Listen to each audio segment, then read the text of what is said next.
Greetings everyone, my name is Jay Harish Nanda. I am from Mahindra Engineering College, Namakkal. I am here to talk about lightning the darkness. By darkness, I didn't mean about the darkness inside a loud room or during a night times. I mean about which is inside our head, the darkest situations that we ever faced in our life. And let me ask you a question. Have you ever been in a situation that you nearly gave up, that you were not able to continue the things as it was?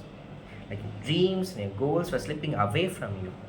Like everything around you was dark and you were not able to find the source of a light. At those times, what have you done to get away from those darkest situations? There are two powerful things that we can use in those times. Those two are not fame, not money, not even luck. Those are hope and courage. Hope and courage are the most powerful attributes that any human beings can possess in their life. If you see any powerful people, any successful people, they will definitely possess these two attributes. We don't really know the definitions of hope and courage, right? Hope is something that makes us to believe that tomorrow will be a brighter day, that tomorrow will be a better day for us. And courage is something that gives us an inner strength, that gives us a power to step towards our goals and make them successful. That's what courage. Yeah, we don't really know the definitions, but do we really feel them? Do we really understand them? That's what the main question. I personally think that we don't really understand it. That's because I know a story of someone. So let's turn the pages into the darkest chapter of human history. There was a girl named Anna Frank. Anna Frank was a Jewish girl born at 1929 in Germany. During the time of World War II, when at the time of Nazi captured the Netherlands, Anna and her family went into an hideout to hide from the Nazi people to avoid the prosecution by them. There was a racistical behavior between these two races. So just to avoid being harmed, they went into a hideout. They didn't had any proper food. They didn't have had any proper food and the basic needs of the human being to survive.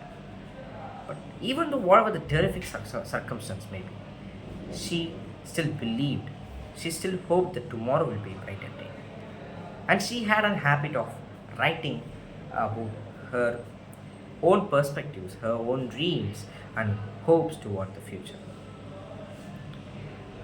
Likely, she wrote about all those circumstances that they were going through.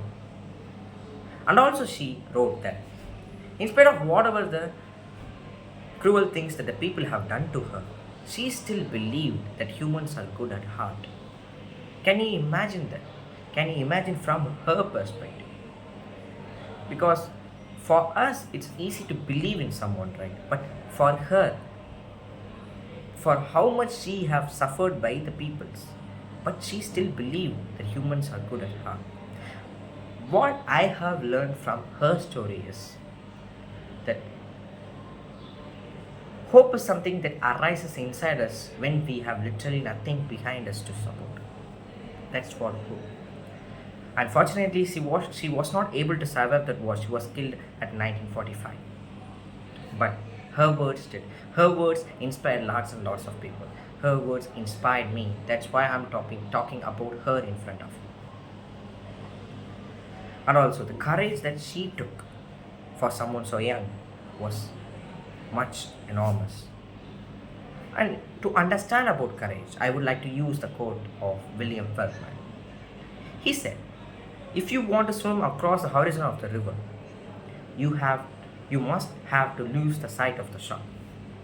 You must have the courage to lose the sight of the shore. That's what courage. He said, courage is something that's not without fear. It's with fear, but the enough willpower to sustain, to enough willpower to become great in life. That's what courage. Thank you for this opportunity.